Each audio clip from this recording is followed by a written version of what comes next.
संसार के जो साधन हैं, यदि हम उसको साध्य मान लेते हैं तो ईश्वर से दूर हो जाते हैं। ईश्वर साध्य है, मोक्ष साध्य है, अच्छे संस्कारों का निर्माण साध्य है। जब हम मान के चलते हैं तब सांसारिक वस्तुओं का, व्यक्तियों का साधन के रूप में ठीक ठीक प्रयोग कर पाते हैं। जैसे यहाँ पर कोई साधन है, गाड़ी में हम कहीं पर जाते हैं, लक्ष्य पर 50 किलोमीटर गए, वहां जाके जिस जगह पर जा रहे थे वहां यदि उतरेंगे नहीं, गाड़ी में ही बैठे रहे तो गाड़ी को ही प्रधानता देंगे, तो यदि नई गाड़ी खरीदे तो उसमें जिस कार्य के लिए गए थे उस कार्य सिद्ध नहीं होगा। ऐसे ही यहाँ पर जो ईश्वर का आनंद प्राप्ति है, मोक्ष प्राप्ति है, अपने जीवन को सफल बनाना है, यह कब होगा? जब इन सांसारिक साधनों का हम साधन के रूप में प्रयोग करेंगे और साध्य को लक्ष्य में रखेंगे। तो ऐसे ही ईश्वर सर्वव्यापक है, सर्वत्र हमारे पास सदैव उपलब्ध है। यदि हम उससे लाभ नहीं लेंगे, उनका दर्शन नहीं करेंगे, उनसे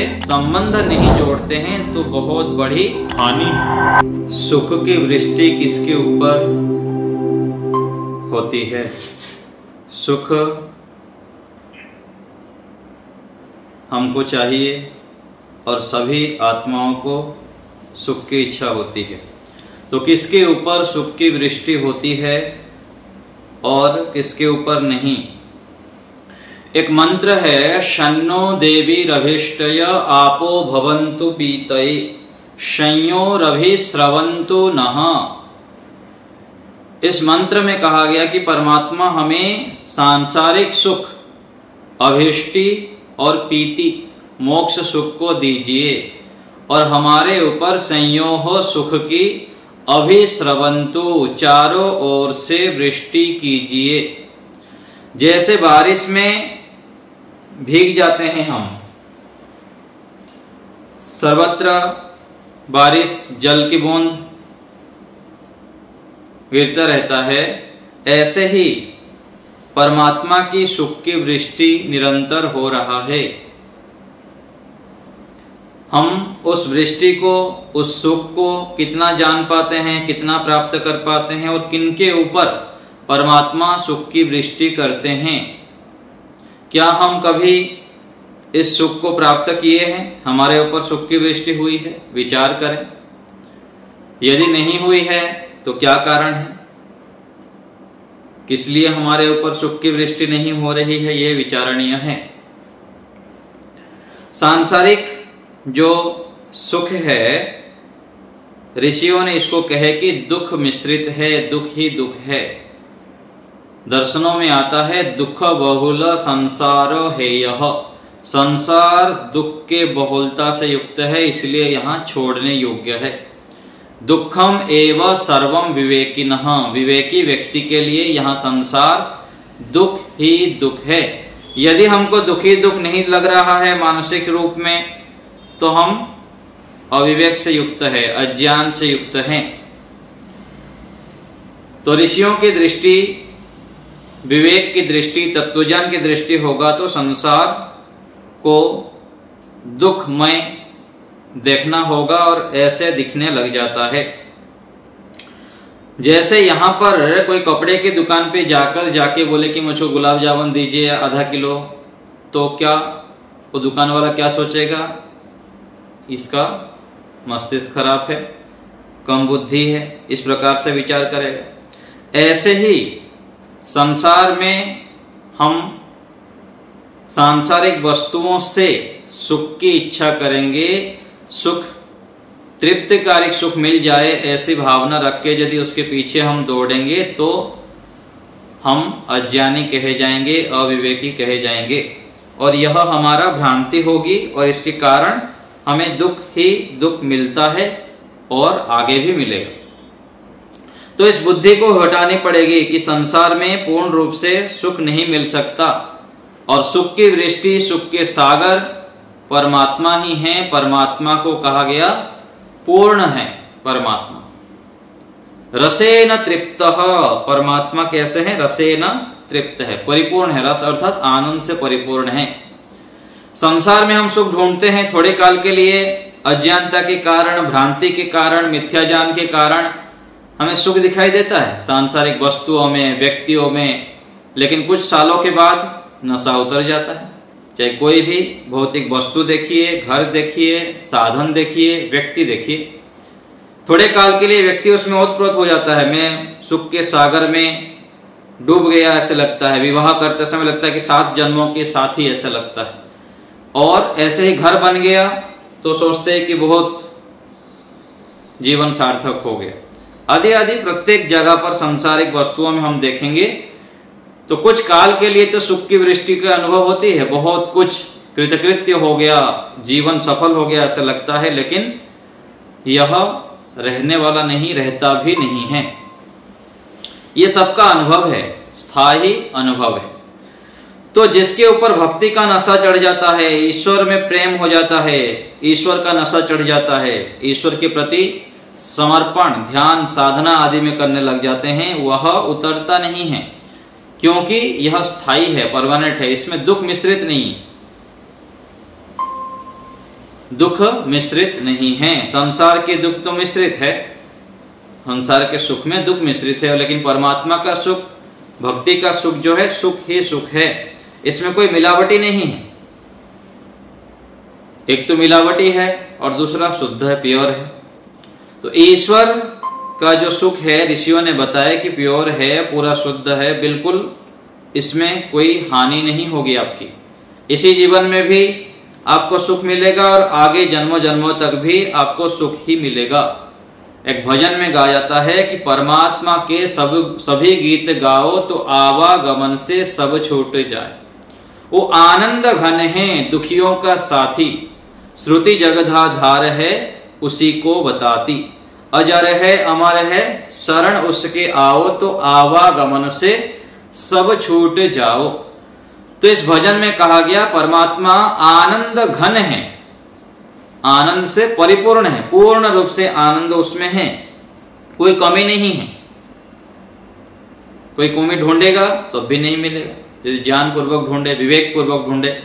तो ईश्वर सुख के सागर है, परमात्मा सुख की वृष्टि हर समय कर रहे हैं, कभी कर रहे हैं कभी नहीं कर रहे, ऐसा नहीं। उपनिषद में कहा गया रसो वै सह रसम ही अयम लब्ध्वा आनंदी भवति। जो साधक है वह रस को प्राप्त करके, आनंद को प्राप्त करके आनंदी हो जाता है, आनंद से पूर्ण हो जाता है, यदि सच्चे हृदय से वो लगता है। ऐसे ही वेद मंत्रों में भी कहा गया रसेन तृप्त, परमात्मा आनंद से परिपूर्ण है, कहीं से भी किसी भी प्रकार से न्यूनता नहीं है, कमी नहीं है ईश्वर के आनंद में। और वह युवा है, परमात्मा युवा है, पुरुषार्थी है। तो संध्या मंत्र में हम प्रार्थना करते हैं कि हे ईश्वर दयानिधे, आपकी कृपा से धर्मार्थ काम मोक्षाणाम सद्यः सिद्धिर भवेन्न, शीघ्र ही प्राप्त हो, हमको लेट ना हो, विलंब ना हो। साधक ऐसी प्रार्थना करता है। तो परमात्मा का आश्रय अमृत है, यह आत्मदा बलदा यस्य विश्व उपासते, जिसकी पूरा विश्व उपासना करते हैं, चाहे किसी भी रूप में हो। यस्य छाया मृतम यस्य मृत्यु हो, परमात्मा के आश्रय में जो रहते हैं वह अमृत के आश्रय में रहते हैं, अमृत में गोते लगाते हैं, पूर्ण हो जाते हैं। और जो परमात्मा के आश्रय से दूर जाते हैं, हटते हैं, वो मृत्यु को प्राप्त करते हैं, दुख को प्राप्त करते हैं, अशांति को प्राप्त करते हैं।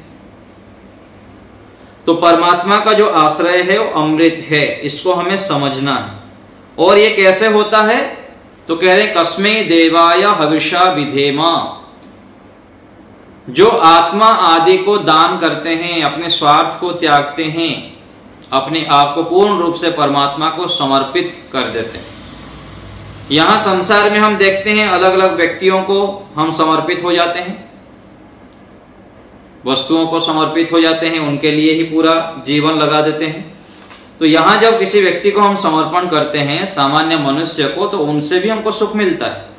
माता से, पिता से, गुरु आचार्य को, कोई श्रेष्ठ व्यक्ति को जब हम समर्पित हो जाते हैं तो उनके पास जो होता है वो हमें दे देते हैं, पूरा अच्छे से अच्छे वस्तु देना चाहते हैं, देते भी हैं। तो यहां जब समर्पण करने से इतना हमें लाभ होता है, तो परमात्मा को समर्पित हो जाने से कितना अधिक हमको लाभ हो सकता है, लाभ मिलता है।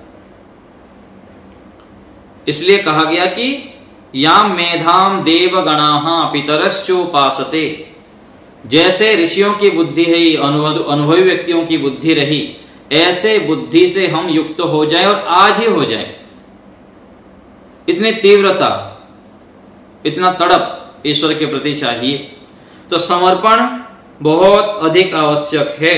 समर्पण से हम ईश्वर के आनंद को प्राप्त कर लेते हैं, ईश्वर के आनंद के समीप हम जाते हैं। ईश्वर को सर्वोपरि मानकर चलना पड़ेगा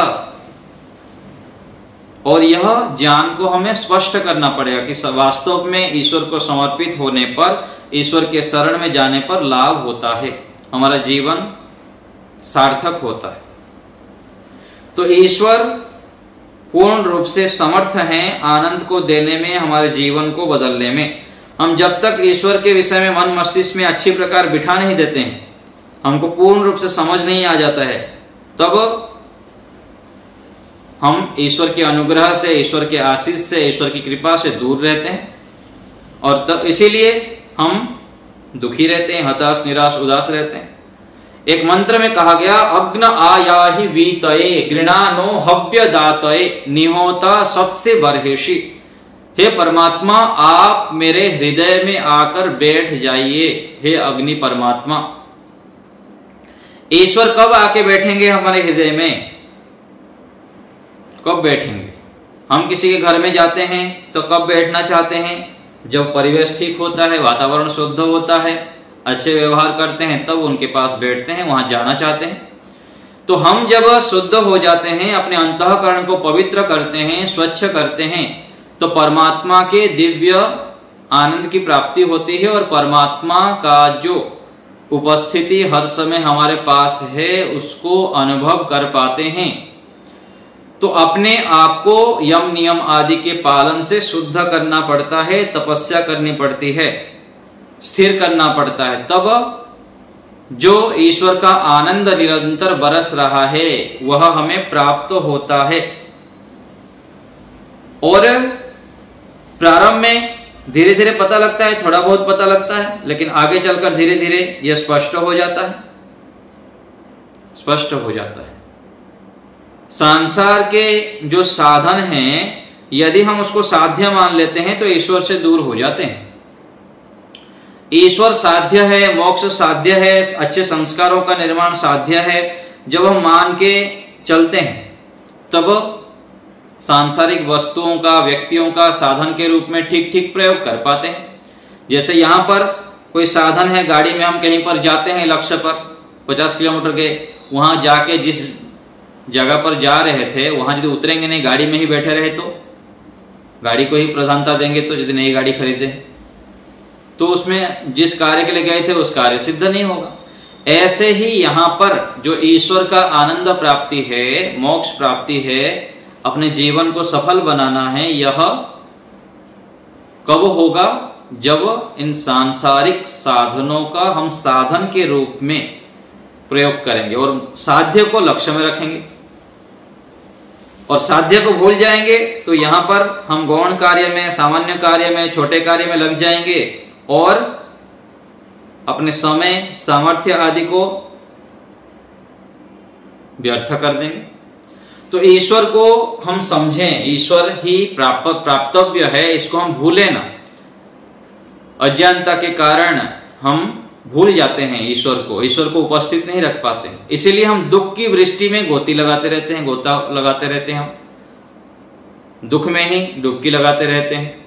जैसे बारिश में स्नान करने पर कोई कितना स्नान करते हैं, बहुत आनंद उठाते हैं।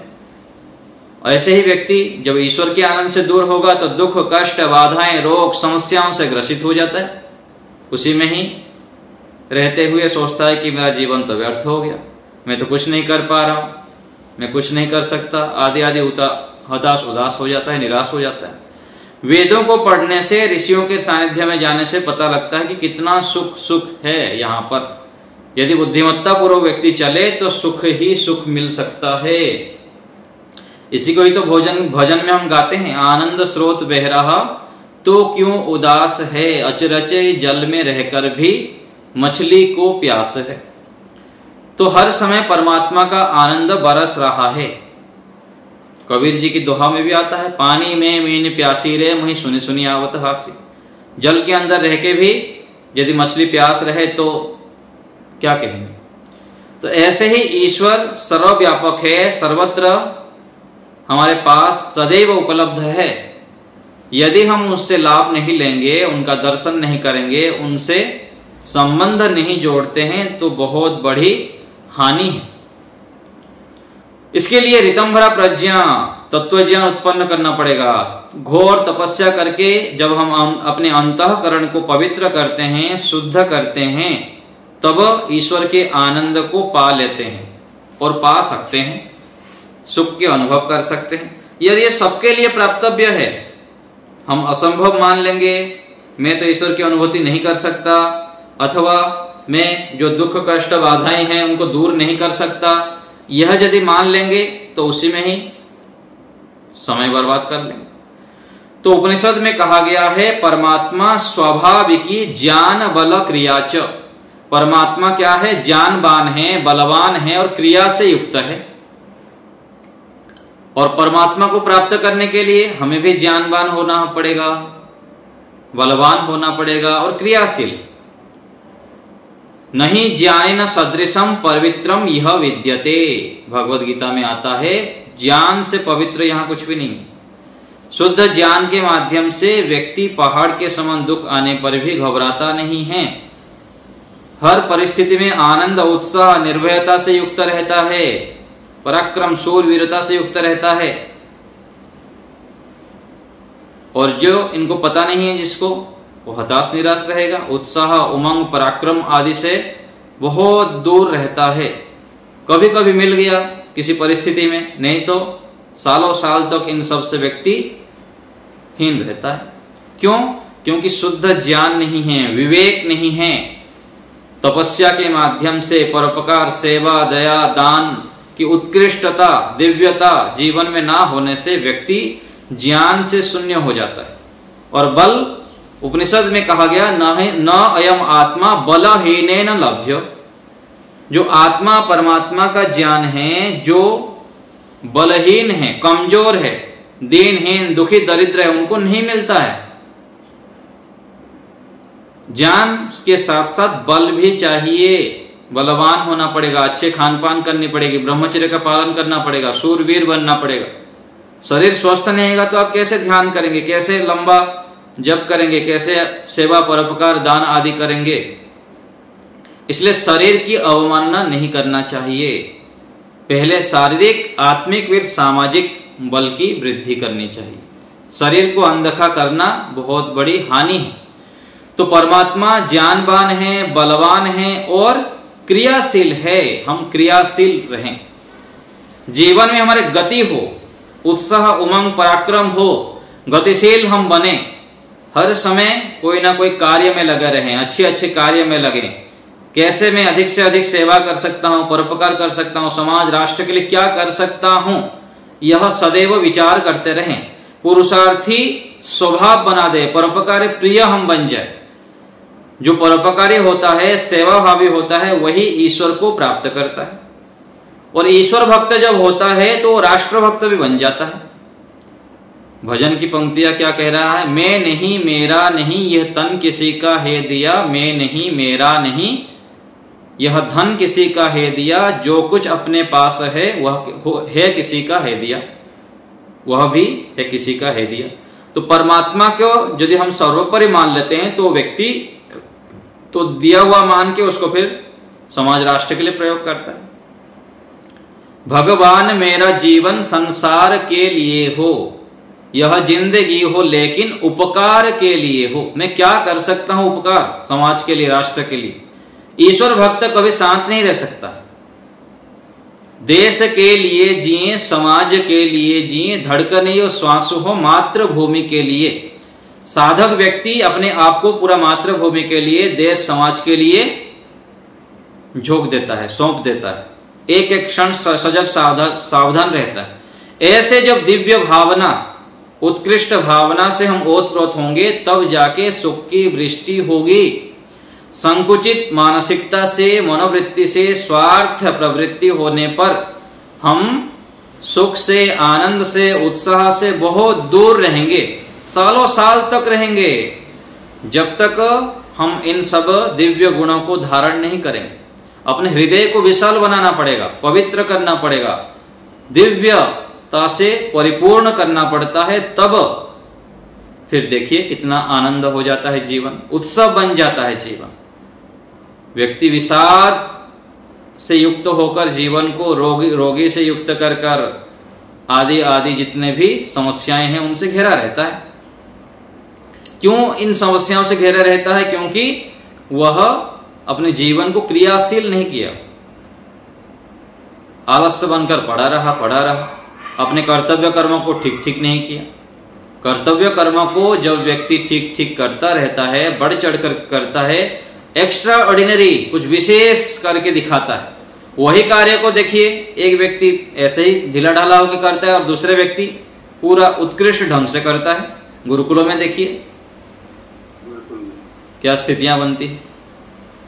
कुछ विद्यार्थी होते हैं ऐसे ही ढीले ढाले चलते रहते हैं और दूसरे विद्यार्थी बढ़ चढ़ करके बड़े बड़े कार्य को करते हैं और हर समय पीछे से आके कार्य करने के लिए उत्सुक रहते हैं। तो धार्मिकता होने पर, दिव्यता होने पर व्यक्ति बहुत आगे बढ़ता है और आगे चलकर जीवन को सफल बना देता है और परमात्मा के श्रेष्ठ आनंद को प्राप्त करने के योग्य बन जाता है। पुण्यों का ढेर लगाना पड़ता है निरंतर। जब हम पुण्यों का संचय करते हैं तब जाके जीवन सफल होता है, ईश्वर समझ में आते हैं, वास्तविकता को हम हृदयंगम कर पाते हैं। वास्तविकता को हृदयंगम करने के लिए चश्मा चाहिए, अच्छी चश्मा चाहिए, दृष्टि चाहिए। इसलिए दर्शन शास्त्रों का अध्ययन करते हैं, ऋषियों को हम बार बार अध्ययन करते हैं, अच्छे व्यक्तियों का संग करते हैं बार बार।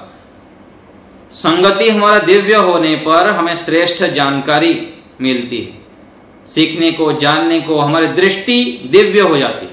दिव्य दृष्टि जब मिल जाता है तब हमको संसार की वास्तविकता, जीवन की सच्चाई पता लगता है, क्या करना क्या नहीं करना, किस प्रकार से अपने जीवन की दिशा को हमें ले जाना है, वह समझ में आता है। तो ईश्वर हमें हर समय खुश देखना चाहते हैं, उत्साही देखना चाहते हैं, गुणवान देखना चाहते हैं। और इन उत्साह गुण आदि दिव्य साधनों को प्राप्त करने के लिए हमारा संगति, हमारा सोच, हमारा विचार बहुत दिव्य होना चाहिए। ईश्वर का ध्यान करने पर, निरंतर ईश्वर अभिमुखी जीवन होने पर हम शीघ्रता से श्रेष्ठ दिव्य गुणों को प्राप्त कर लेते हैं और संसार से हटके जो ईश्वरीय आनंद है, ईश्वरीय दिव्यता है, वो हमें प्राप्त होने लगता है। संसार को तो बहुत देख लिए, देखते देखते व्यक्ति जब थक जाता है, उसको जल्दी समझ में जिसको आ जाता है, वह फिर ईश्वर के सानिध्य में जाता है, ईश्वर के ध्यान में मग्न हो जाता है। ईश्वरीय जो गुण हैं, सेवा, परोपकार आदि, उसको बढ़ चढ़ के करता है और करने के लिए तत्पर रहता है। तो धर्मयुक्त कार्यों को जब हम आगे बढ़ चढ़ करके करते हैं, विशेष रूप से करते हैं, तो हमारे जीवन में पुण्य का उदय होता है, श्रेष्ठ जीवन बन जाता है और हम ईश्वर के आनंद के पात्र बनते हैं। पात्रता के अभाव में काम नहीं चलता है। पात्र यदि नहीं होंगे तो हम भी किसी को कुछ देते नहीं। तो हम जब पात्र बनेंगे तो ईश्वर हमको देंगे। इसलिए कहा गया ना, विद्या ददाति विनयम। यदि विद्या प्राप्त कर रहे हैं, ज्ञान प्राप्त कर रहे हैं, यदि विनयता नहीं है तो विद्या निरर्थक है। विनयम याति पात्रत्वात्, विनय होने पर पात्रता आती है, पात्रत्वात् धनम आपनोति। पात्र जब हम बनते हैं फिर हमको धन मिलता है। धन अर्थात दिव्य गुण, श्रेष्ठ गुण, रत्न प्राप्त होता है। और इन पात्रता से, धन से हम धर्म कार्य करते हैं और धर्म की शिखर पर चढ़कर धर्म आचरण करके हमको सुख मिलता है। सुख के शिखर पर हम चढ़ जाते हैं। धर्म आचरण ही सबसे श्रेष्ठ है। इसलिए मनुस्मृति में कहा गया धर्मम संचुनुयात्, बार बार हम धर्म को संचय करते रहें। बुद्धिमान व्यक्ति शांत नहीं बैठता है, अकेले नहीं बैठता है, खाली नहीं रखता है अपने आप को। खाली रखना अर्थात व्यर्थ कार्य में अपने समय सामर्थ्य को गवाना। अकेला रहना तो अच्छी बात है, यदि अपने जीवन को आप स्वाध्याय में, सत्संग में, ईश्वर के ध्यान में करते हैं, अकेले तो चलेगा। लेकिन व्यर्थ कार्य में लगाना ये क्या है? अधर्म कर रहे हैं हम, केवल बैठे हुए हैं। जैसे कोई खेत है, वहां कुछ बोएंगे नहीं हम तो बंजर भूमि उग जाएंगे, पेड़ पौधे। और जब हम अपने आप को ईश्वर के गुणों से भरते हैं, अपने खेत में ईश्वरीय गुणों को धारण करते हैं, तब हम फिर उसको हरा भरा करने लग जाते हैं। तो लगातार ईश्वरीय गुणों को धारण करने पर, ईश्वर का ध्यान करने पर, पुण्यों का संचय जब हम करते हैं, औरों के लिए जीने लग जाते हैं। सुख के सागर में कौन पहुंच पाता है, कौन डुबकी लगाता है? जो औरों के लिए जीता है। औरों के लिए जीना कितना बड़ा गुण है, ये बहुत कम लोगों के अंदर आ पाता है और विशेष ये प्रतिभा है। कोई विद्यार्थी है, पढ़ते समय एक तो व्यक्ति है कि अपने लिए पढ़ रहा है, और दूसरा पढ़ रहा है कि मुझको इस पढ़ने के माध्यम से इसको मैं इतने अच्छे प्रकार से पढ़ूंगा कि दूसरे को भी पढ़ा सकता हूं और अधिक से अधिक अच्छे प्रकार से उनको पढ़ा सकूं। ये भावना देखिए, वही पढ़ने कार्य हो रहा है, लेकिन भावना के अंदर ही दिव्यता है। इसी को ही सकाम और निष्काम कर्म कहा गया। वही कार्य करते हुए एक व्यक्ति सकामता से युक्त है और एक व्यक्ति निष्कामता से युक्त है। एक व्यक्ति भार मान के कर रहा है, ढोता रहता है कार्य को, और दूसरा व्यक्ति उत्साह पूर्वक करता है, उमंग से करता है। तो वही कार्य कितना दिव्य बन जाता है। देखिए, तो परमात्मा सृष्टि की कर्ता होने से हमारे साथ सदैव विद्यमान है। हमारी एक एक विचारों को, हमारे कर्मों को जान रहे हैं, देख रहे हैं और संचय हो ही रहा है। जितना हम सावधानी से, सतर्कता से, जागरूकता से हम कार्यों को करते हैं, दिव्यता से करते हैं, बढ़ चढ़ करके करते हैं, यही दिव्यता, श्रेष्ठता ही आगे चलकर ईश्वर के हम योग्य बना देता है और समाधि को प्राप्त कर लेते हैं, तत्वज्ञान को प्राप्त कर लेते हैं और जीवन को धन्य कर लेते हैं। वेदों को पढ़ने से, ऋषियों को पढ़ने से हमको पता लगता है कि कितने सारे श्रेष्ठ ज्ञान हमारे पास आज उपलब्ध है। आज हम कहते हैं कि भारत में बहुत सारे जो शास्त्र है, बहुत सारे ज्ञान विज्ञान हैं, वो दूसरे लोगों ने लूट के ले लिए अथवा जला दिए, आदि आदि कहते हैं। वो तो है, जो जल गया वो होता तो और भी कुछ होता, लेकिन आज भी जो हमारे पास शुद्ध वेद उपलब्ध है, उपनिषद है, दर्शन आदि शास्त्र है, रामायण महाभारत आदि के रूप में इतिहास है, इनको भी हम जब गहराई से पढ़ते हैं तो समझ में आता है कि कितने सारे रत्न हमारे पास उपलब्ध है। और रत्न हमारे पास उपलब्ध होके हम यदि भिखारी जैसा घूमते रहें, दुखी, हताश, निराश, उदास रहें, परमात्मा के दिव्य आनंद से, आनंद के स्रोत से हम वंचित रहे, तो उसको क्या कहेंगे? अभागा। अभागा कहेंगे। जैसे धनवान व्यक्ति के संतान भीख मांगने लग जाए, दरिद्र मानने लग जाए, गलत काम करने लग जाए, तो पिता का अवमानना है। ऐसे ही हम ईश्वर के संतान हैं, ऋषियों के संतान हैं, महापुरुषों के संतान हैं। हम यदि ऐसे गौण कार्य में, सामान्य कार्य में अपने आप को लगाते हुए हताश, निराश रहेंगे, उदास रहेंगे, रोगी रहेंगे, तो यह ईश्वर की अवमानना है, ईश्वर के दिए हुए साधनों का अवमानना है। तो हमें निरंतर इन बातों को समझना है और दिन भर क्रियाओं को जो करते हैं उसके साथ इन विचारों को उपलब्ध रखना है कि मैं सामान्य नहीं हूं। अपने आप को जो हम सामान्य मान रखते हैं, मैं कर नहीं पाऊंगा, मेरा वश का नहीं है, ये मानना ही हानिकारक है। और लगातार जब हम व्यस्त नहीं रहते हैं, एक दिनचर्या में व्यवस्थित होकर नहीं चलते हैं, तो फिर हम गौण कार्य में लग जाते हैं, सामान्य कार्य में लग जाते हैं, और मुख्य गौण का जो विवेचन नहीं कर पाता है वही फिर पतन की ओर बढ़ जाता है। शास्त्र में आता है प्रधान अप्रधानयोः प्रधाने कार्य संप्रत्यय। प्रधान और गौण, प्रत्येक हम आगे जो भी स्टेप बढ़ाते हैं विचारों के स्तर पर, वाणी के स्तर पर, व्यवहारों के स्तर पर, दोनों को सामने लाए। ये मुख्य है या गौण है, प्रधान है या अप्रधान है। यदि उसको हम चयन ठीक ठीक कर लेंगे कि ये मुख्य कार्य है, इसको मुझे करना है, किसी भी हालत में करना है, जब ऐसे निर्णय करते हुए अच्छे कार्यों को हम लगातार करते जाते हैं, ऐसे संस्कार हमारे अंदर उत्पन्न हो जाते हैं। हर मिनट में, हर सेकंड में हम नए नए संस्कार बनाते रहते हैं।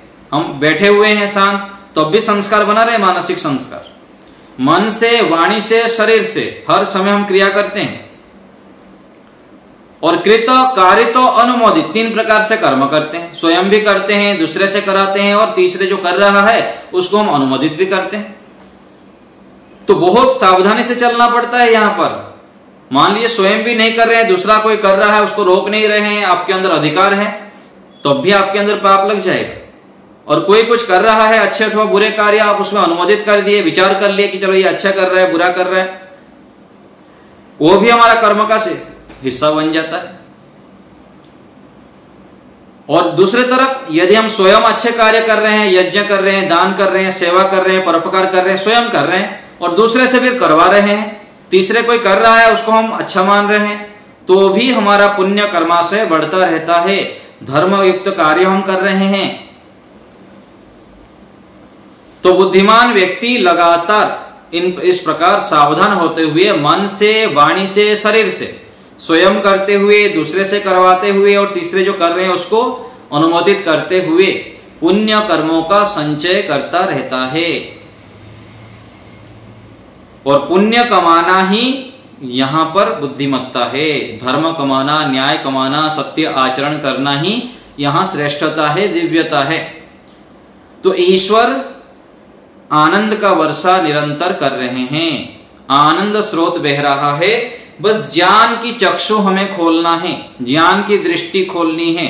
और अविद्या के कारण, अंतःकरण हमारे अपवित्र होने के कारण हम इन ज्ञान, शुद्ध ज्ञान से वंचित हैं। अपने आप को हम पुरुषार्थी नहीं बना पा रहे हैं, बलवान नहीं बना पा रहे हैं, क्रियाशील नहीं कर पा रहे हैं। शुद्ध ज्ञान, शुद्ध कर्म, शुद्ध उपासना, निरंतर अपने ज्ञान को हम शुद्ध करें। किस प्रकार से होगा उसके लिए प्रयत्न करें। और जो हमको पता है उसको आचरण में हम ला पा रहे हैं कि नहीं, क्यों नहीं ला पा रहे हैं, उसके बीच विचार करें, निर्णय करें। इसको कहा गया निधिध्यासन। निधिध्यासन करना बहुत आवश्यक है। जैसे विद्या का 4 स्रोत कहा गया ना, चतुर्भिः प्रकारेण विद्या उपयुक्ता भवति। 4 प्रकार कार्य करेंगे तब जाके विद्या उपयुक्त होंगे। केवल एक सुनना कर लेंगे तो नहीं होगा। श्रवण, मनन, निधिध्यासन, फिर साक्षात्कार। पहले सुनना, सुनने के बाद फिर मनन करना, तो मनन के बाद फिर निधिध्यासन करना होता है, निश्चय करना होता है। निधिध्यासन के लिए भी गुरुकुलों में हमारा नियम है कि समय निकालना, ईश्वर के विषय में निधिध्यासन करें, निर्णय करें। ईश्वर है, नहीं है तो कैसे है, नहीं है तो क्यों नहीं है, ये पक्ष विपक्ष उठा के निधिध्यासन करना होता है। फिर बार बार जब हम विचार करते हैं तो निर्णय होता है कि हाँ वास्तव में ये ऐसा है। शरीर के विषय में भी निधिध्यासन करना है। शरीर पवित्र है, अपवित्र है, नित्य है, अनित्य है। शरीर को मैं क्या मान के चल रहा हूं, साधन मान के चल रहा हूं, साध्य मान के चल रहा हूं, कितना शरीर के लिए समय दे रहा हूं, इस शरीर से के पीछे जो आत्मा है उसको मैं कितना याद रखता हूं। संसार के विषय में क्या मान्यताएं हैं, घर के विषय में क्या मान्यताएं हैं। तो बहुत सारे मान्यताएं, धारणाएं आदि हमारे गलत होता है और ये स्पष्ट होता है निधिध्यासन से। जब निधिध्यासन में निर्णय होता है तब जाके व्यवहार में आता है। बहुत सारी बातें हमको निर्णित नहीं हैं, सामान्य रूप से हम केवल मान लिए हैं, सुन लिए हैं, जान लिए हैं। निर्णय के अभाव में व्यवहार परिवर्तन नहीं हो सकता। अग्नि के विषय में हमारा निर्णित है, अग्नि में हाथ डालने से जलता है। बिजली के विषय में हमारा निर्णित है, बिजली में हाथ डालेंगे तो जीवन समाप्त। पापाचरण के विषय में हमारा निर्णित नहीं है। गलत विचार, बैर भाव ले आते हैं, द्वेष ले आते हैं, लोभ कर लेते हैं, अलग अलग प्रकार से हम अन्याय आचरण कर लेते हैं। इसके विषय में निर्णय नहीं है। जैसे अग्नि में हाथ जलाने से हाथ जल जाता है, ऐसे ही क्या अधर्म आचरण के विषय में हमारा निर्णित है कि अधर्म आचरण करने से दंड मिलेगा, परमात्मा के खाता में एंट्री हो रहा है, हमको दुख मिलेगा, अज्ञान मिलेगा, और कई जन्मों तक ये अज्ञान के संस्कार, कुसंस्कार जो है हमारे साथ जाता है और हमको दंड मिलेगा। ये हमको निर्णय करना पड़ेगा। और ये निर्णय जब स्थिर हो जाता है, व्यक्ति अधर्म, अन्याय, असत्य आचरण की ओर पग नहीं बढ़ाता है।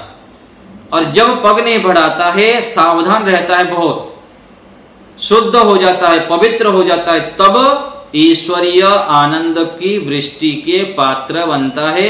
वो चलते फिरते देवता बन जाता है, महापुरुष बन जाता है, महामानव बन जाता है। वही मनुष्य कोई अवतार नहीं ले कि यदा यदा हि धर्मस्य ग्लानिर्भवति भारत, कोई अलग से अवतार नहीं आएंगे भारत में।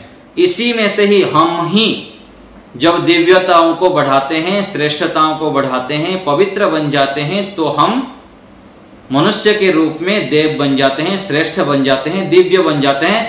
ब्रह्मविद ब्रह्मैव भवति, ब्रह्म के समान गुणों से युक्त हो जाता है, ब्रह्मस्थ बन जाता है। व्यक्ति उनको फिर पूजा करने लग जाते हैं, उनकी दिव्यताओं के कारण, उनके श्रेष्ठ चरित्र के कारण। यही तो भगवान है। भगवान अर्थात विशेष ऐश्वर्य से युक्त है। भगवान राम जी हैं, भगवान कृष्ण जी हैं। क्यों हम क्यों पूजा करते हैं? क्योंकि उनके अंदर मनुष्य जीवन में जो सामान्य गुण हम देखते हैं, उससे बहुत अधिक पराकाष्ठा रही। दिव्य गुणों के वो मालिक बने थे, दिव्य गुणों से युक्त बने थे। मर्यादा बोलते हैं, मर्यादा पुरुषोत्तम, मर्यादा से वो युक्त थे, दिव्यता से युक्त थे। तो हम भी ऐसे बन सकते हैं और अवश्य ही बन सकते हैं। आज शुरू करेंगे तो धीरे धीरे धीरे धीरे हम उनको गुणों को जब धारण करते जाएंगे, धीरे धीरे हमारे अंदर दिव्यताएं आने लग जाता है और हम कर सकते हैं। सभी जो भी शरीरधारी हैं, सभी लोग श्रेष्ठ, दिव्य, महान बन सकते हैं। लेकिन एक प्रोसेस, एक विधि से चलना पड़ता है। श्रवण, मनन, निधिध्यासन, फिर साक्षात्कार। आज जो भी हमारे पास है, लाखों व्यक्ति के पास नहीं है, करोड़ों व्यक्ति के पास नहीं है। हम उनसे श्रेष्ठ हैं। हम समय पर सोते हैं, समय पर उठते हैं, सात्विक भोजन करते हैं, ध्यान करते हैं, सत्संग करते हैं। तो आज हम जहां पर पहुंचे, एक दिन में कहां पहुंच गए? कितने जन्मों के अभ्यास है, कितने जन्मों के पुरुषार्थ है, और इसी जीवन में भी हम पुरुषार्थ किए हैं।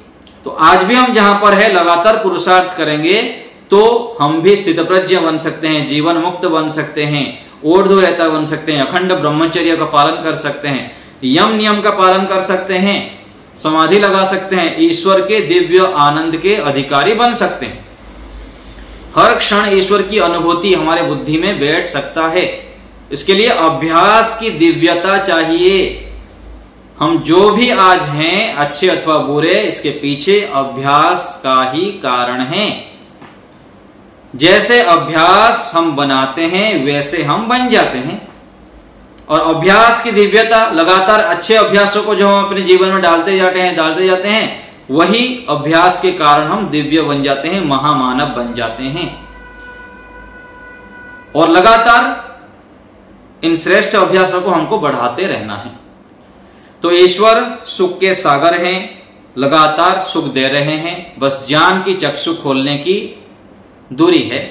तो उपनिषद में, वेदों में, भजनों में, सब जगह पर हमको ऊंचे स्वर से बार बार कहा जाता है कि आप सुख को प्राप्त करो, ईश्वर को जानो, ईश्वर के आनंद को भोगने के लिए प्रयास करो।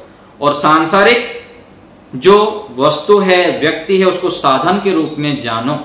जब हम साधन के रूप में जानते हुए उनका ठीक ठीक प्रयोग करते हैं, जितनी चाहिए, आवश्यकता से अधिक प्रयोग करते ही हानि शुरू। भोग की वृत्ति से, सुख लेने की वृत्ति से, मौज मस्ती की दृष्टि से, केवल विचार लाते ही दुख शुरू हो जाता है। और वही त्याग की भावना से करते ही सुख हो जाता है। इसलिए कहा तेन त्यक्तेन भुंजीथा, वेद मंत्र में आया। सांसारिक भोगों को, विषयों को, वस्तुओं को त्याग की दृष्टि से भोगो, साधन की दृष्टि से भोगो, ईश्वर की प्राप्ति की दृष्टि से ये भी हम भोगते हैं, प्रयोग करते हैं, तो वही साधन हमारे लिए दिव्य बन जाता है, नौका की तरह काम करता है। तो ईश्वर से प्रार्थना है हम सभी को ऐसे ज्ञान दें, ऐसे कृपा करें कि आपके हम सानिध्य में बैठें और आपके ध्यान करते हुए आपके आनंद में हम डूबें। जैसे बारिश में भीगते हैं, ऐसे ही चारों ओर से संयो रभि स्रवंतु नः, हमको अभिष्ट सुख भी मिले, सांसारिक सुख भी मिले, हम स्वस्थ रहें, निरोग रहें, आनंद उत्साह निर्भयता से युक्त रहें, प्रसन्न रहें, और साथ साथ हम आपके पीति मोक्ष सुख के प्राप्ति के अधिकारी भी बने, हमारे अंदर सुख की स्थिरता हो जाए, सुख की वृष्टि हो जाए, ऐसी कृपा ईश्वर हमारे ऊपर करे, यह प्रार्थना है।